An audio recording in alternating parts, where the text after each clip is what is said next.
হারের পর শান্তির আফসোস। কেএচের রান আউট মিস না করলে ভারতের বিপক্ষে হয়তো ম্যাচটা জিততে পারত। আফসোস করলেন বাংলাদেশ ক্যাপ্টেন শান্ত। ম্যাচ শেষে পুরস্কার বিতরণী অনুষ্ঠানে এসে টাইগার অধিনায়ক বলেন, মাঠে আমরা বেশ কিছু ভুল করেছি, ক্যাচ মিস এবং কিছু রান আউট মিস করেছি, যা করতে পারলে চিত্রটা হয়তো ভিন্ন হতে পারত। এছাড়া নতুন বলে যদি কয়েকটি উইকেট নিতে পারতাম তাহলে ম্যাচটা আরও ভিন্ন হতে পারত। তবে হারের কারণ হিসেবে শান্ত দায় দিয়েছেন টপ অর্ডার ব্যর্থতাকে। সেই ব্যর্থতাদের তালিকায় আছেন শান্ত নিজেও। ২ বল খেলে ১৬ রানে আউট হয়েছেন তিনি। এক প্রকারে বলতে গেলে ডাক মেরেছেন। ওপেনার সৌম্য ফিরেছেন কোনো রান না করে ডাক মেরে। অভিজ্ঞ মুশফিকুর রহিম এবং মেহেদী হাসান মিরাজও একই ধরনের হাল ধরেছেন, একজন ৫ এবং একজন করেছেন ডাক। ৩৫ রানের বিনিময়ে ৫ উইকেট হারিয়ে ফেলে বাংলাদেশ। দ্বৈত হৃদয় এবং জাকের আলীর ব্যাটে কোনো মতে লড়াইয়ের পুঁজি পেলেও টপ অর্ডারের ব্যর্থতাই দলের হারের মূল কারণ বলে মনে করেন নাজমুল হোসেন শান্ত। এ প্রসঙ্গে শান্ত বলেন, পাওয়ার প্লেতে ৫ উইকেট হারানোর মূল্য আমাদেরকে দিতে হয়েছে। জাকের এবং হৃদয় দারুণ ব্যাটিং করেছে, ভারতের স্পিনারদের বিপক্ষে হৃদয় ভালো করেছে। বিশেষে সেঞ্চুরি দিনে আফসোসটা হলো হৃদয়ের সবথেকে বেশি।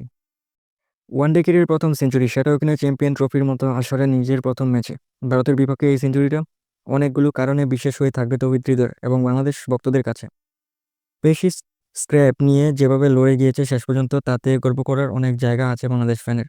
তবে এমন অর্জনের দিনেও মনটা খুলে আনন্দ করতে পারছেন না তৌহিদ হৃদয়। কারণটা হয়তো হয়েছে দল হারার কারণে। প্রথম ম্যাচে ভারতের কাছে হেরে এই হার বাংলাদেশ দলের কাছে অনেক বড় একটি ধাক্কা। কারণ এই হারে বাংলাদেশের সেমিতে ওঠার সমীকরণ এখন একটাই, বাকি দুটি ম্যাচের দুটি জিততে হবে টাইগারদের। তবে হারের জন্য হৃদয় মনে করেন সবকিছু পরিকল্পনা মাফিক এগুলো হয়তো ম্যাচটা জিততে পারত বাংলাদেশ। ভারতের বিপক্ষে নিজেদের প্রথম সেঞ্চুরি পাওয়ার দিনে হৃদয়ের আক্ষেপ অনেক বিষয়গুলোকে নিয়ে। প্রথম আক্ষেপ হলো জাকেরের সঙ্গে জুটিটা যদি শেষ পর্যন্ত নিয়ে যাওয়া যেত। দ্বিতীয় আক্ষেপ, ইনিংসের শেষে মাংসপেশিতে টান যদি না লাগতো। এর বাইরেও তার আক্ষেপ আছে বোলিং ইনিংসের শুরুতে বোলারদের অনেক রান দেওয়া নিয়ে। গতকাল ২০ ফেব্রুয়ারিতে ম্যাচ শেষে সংবাদ সম্মেলনে এইসব আক্ষেপের কথা জানিয়েছেন তৌহিদ হৃদয়। হৃদয় আরও বলেন, আমি আর জাকের চেষ্টা করেছি, জাকের যদি শেষ পর্যন্ত থাকতে পারতো, রানটা ২৭০ হতো, তাহলে হয়তো ভিন্ন কিছু হতে পারতো। আমার স্ক্র্যাপটা মাংসপেশিতে টান সমস্যা করছিল, ওটা না হলে আরও ২০ থেকে ৩০ রান বেশি করতে পারতাম। এই উইকেট ব্যাটিং করাটা অতটা সহজ ছিল না।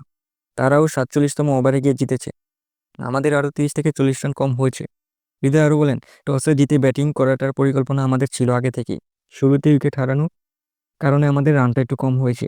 ৩৫ রানে ৫ উইকেট হারিয়ে শুরুতেই চাপে পড়ে গিয়েছিল বাংলাদেশ দল। সেখান থেকে ১৫৬ রানের জুটি গড়ে দলকে লড়াইয়ে রেখেছেন হৃদয় এবং জাকের আলী। এই দুটি জুটি হৃদয় বলেন, ওই সময় স্পিনারদের খেলা সহজ ছিল না। তারা ভালো বোলিং করেছে, ভালো জায়গায় বল ফেলেছে। পরে আমাদের রিশাদও ভালো বল করেছে। স্পিন বল খেলাটা সহজ ছিল না এই পিচে। ইনিংস বিপরীতে বিশেষ করে ২২৮ রানে তেমন কিছু মনে না হলেও লড়াইয়ের জন্য যথেষ্ট মনে হচ্ছিল হৃদয়ের। এ প্রসঙ্গে তিনি বলেন, আমার মনে হয়েছে এই রানটা নিয়ে আমরা লড়াই করব, কিছুটাও করেছি, কিন্তু বাউন্ডারি হয়ে গেছে, নাইলে ওরা ব্যাট সহজে করতে পারতো না। খেলোয়াড় হিসেবে যতটুকু রান করি না কেন, জেতার জন্যই খেলতে হবে আমাদের।